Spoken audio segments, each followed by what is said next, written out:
everybody, welcome back to IP Farms. Well, it's another beautiful day here, a little warm. We're in the 1086. Thought I'd catch you before we cranked it up so you could actually hear me. I've got to go down and do some bush hogging in the bottomland, basically just maintaining, the areas we're not making hay in, we don't have worked up yet. Need to take you out the front, show you the oats, and explain a little bit about why you didn't get any footage that night that I seeded those and what the major problem is with them now.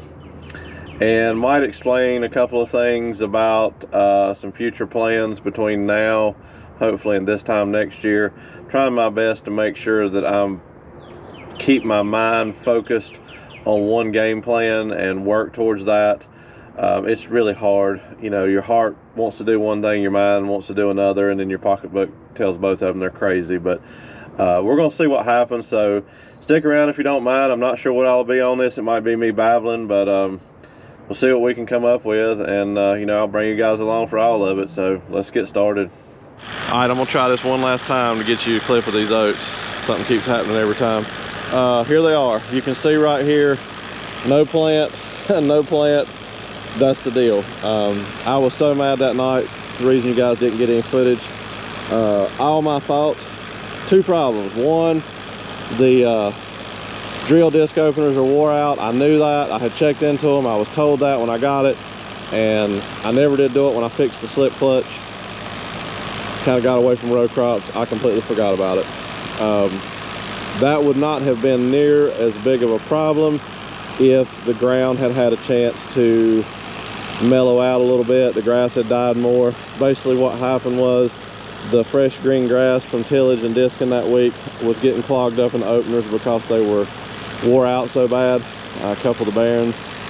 So I would stop, clean it out a little bit, get aggravated, stomp my feet, go a little bit more. Finally got through most of it, and so it's got a couple spots in it, but that's why you guys didn't get any footage that night. I just thought I'd show them to you. They're about knee high, doing pretty good for what they are. Got some grass in it, of course, but first thing we ever planted here.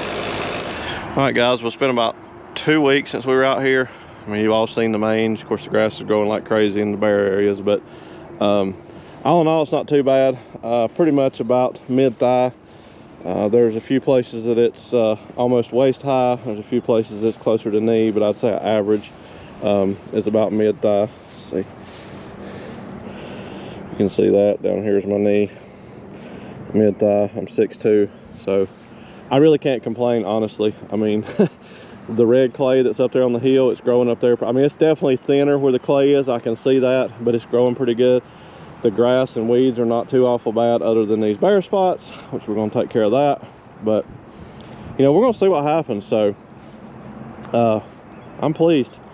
But I'm going to explain a couple things about these fields for the row crop, and that's what I said in the beginning that was going to be the video format pretty much. So, tell you my plans and see if it picks it up on the camera, if you guys can make sense. If I think about it, I'll throw in a aerial shot with the fields laid out so it gives you a better idea of my fields themselves. So let me get situated here.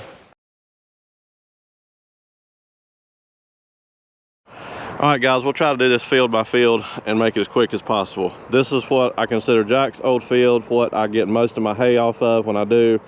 It's kind of split, not quite in half, but about 2/3. There's a ditch line that runs right down towards those cedar trees, and from there over to this fence line, which is the one I still haven't cleared, I need to work on, is really, really rough.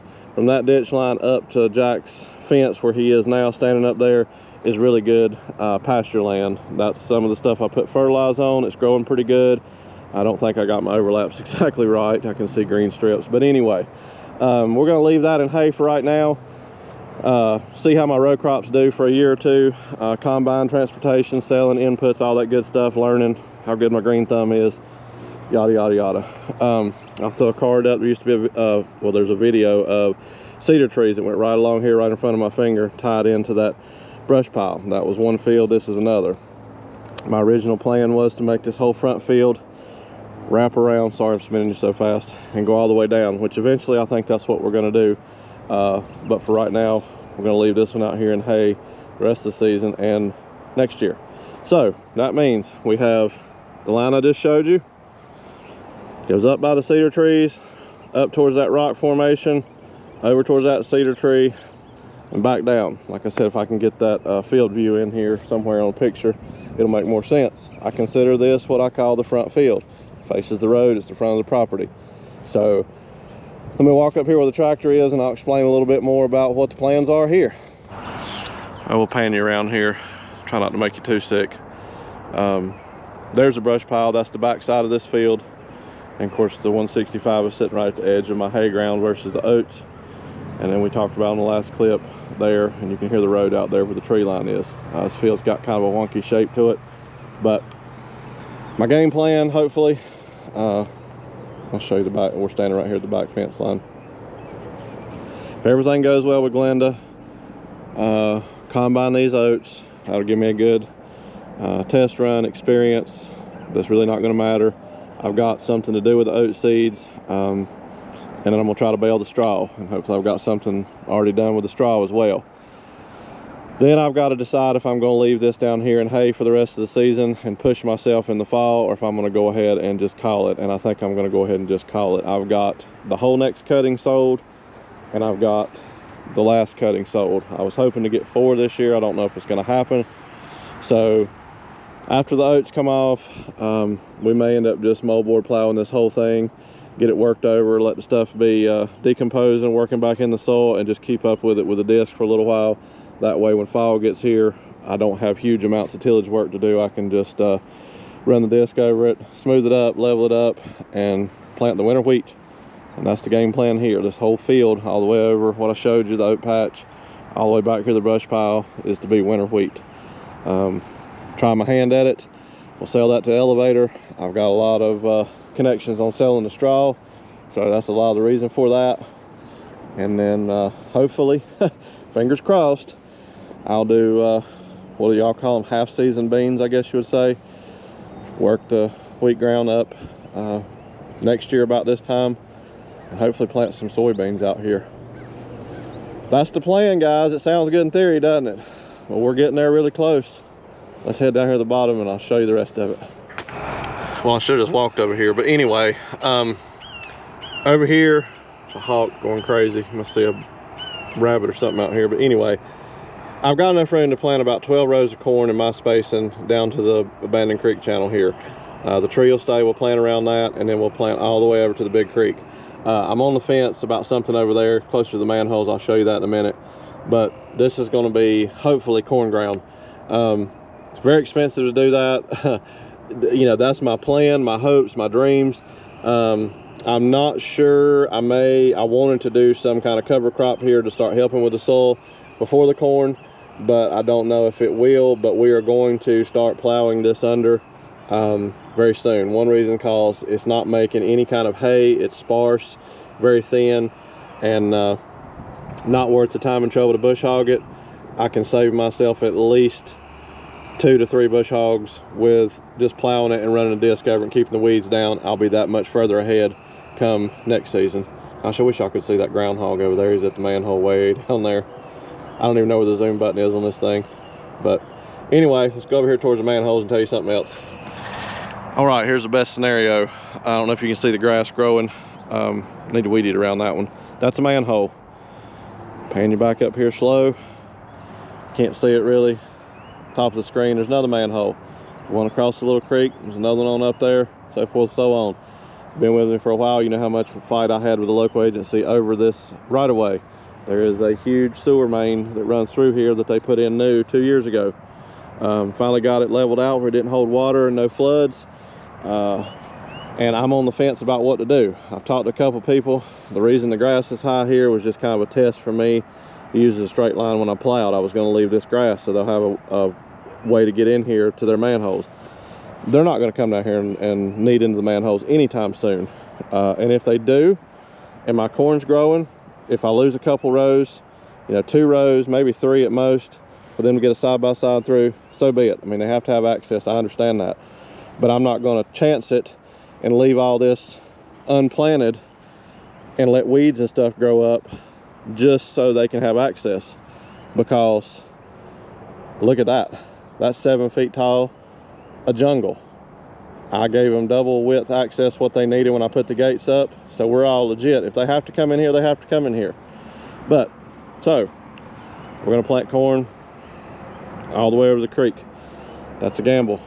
I'll tell you why here in a second. I don't know how many of you are new to the channel, but here's the gamble.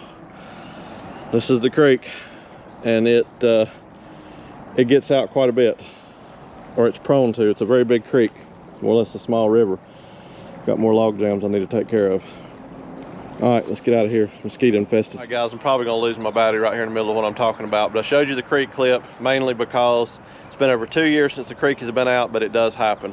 And you know as good as I know that as soon as I spend all that money on that high dollar corn seed and the inputs and everything else, that it'll flood out, and it floods all the way over to the abandoned creek channel that I showed you in an earlier clip, and it'll ruin everything. I've got to do a little bit of checking on that for the backup plan, if you will. You know what I'm talking about, a lot of you. If that works for me, it does. If it doesn't, it doesn't. I may just swing for the fences 1 year and see if I lose my tail. Really want to do this. That's the plan. Winter wheat in the front field, like I told you, backed up with half season beans, corn down here in the bottom land, and then we'll rotate it around the following year. We'll put the wheat and beans down here and corn up there, or I may just leave the wheat out of the mix for a year and do full season beans or something like that. We'll see how everything works out with the straw and everything else. It is getting ready to storm bad. They're calling for severe storms here. I'm way down here in the bottom. Battery's about dead on the camera. I was going to take you over the other side of the little creek. I might get a picture as we go by if I've got battery, and I'll explain a little bit of that when we get up the shop before I get my tail even more wet than I am. Stay tuned. Well, guys, I realized when I went to edit the video last night that somehow or another I erased the outro. Imagine that. So we'll throw a few things together right here pretty quick. Told you in the last clip, threw a couple pictures up of the opposite side of the little creek. We're not going to do anything row crop related with that or the hillside next year. Two big reasons. One, mainly because I still have quite a few hay customers that are wanting hay, so I'm hoping to kind of transfer what I lose off the front field and the bottom over to the other side and still utilize Jack's pasture like we talked about earlier. I think they like it because it's really cheap.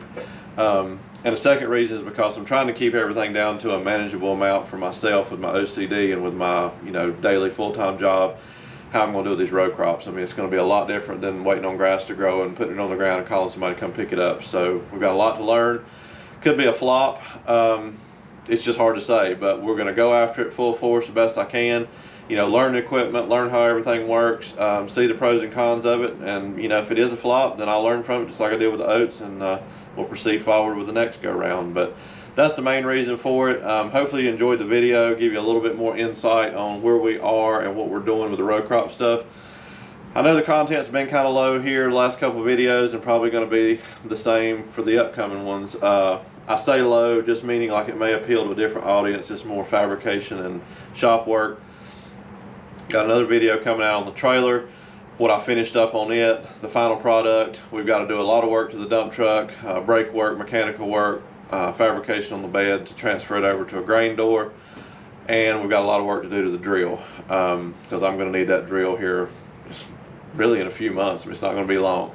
And then of course we're going to get back down in the field and do field work. So hopefully you all stay tuned. Really appreciate everything. Thank you to all the new subscribers, all the other ones that's been here with me from the beginning. You guys are amazing. If any of you are interested, I'm going to drop the link down in the description for Mad Moose Designs IP Farms shirts, hats, and decals if any of you are interested. Thank you for everything all you guys do. Really appreciate it. We'll see what happens over the next couple days. Until then, thank you.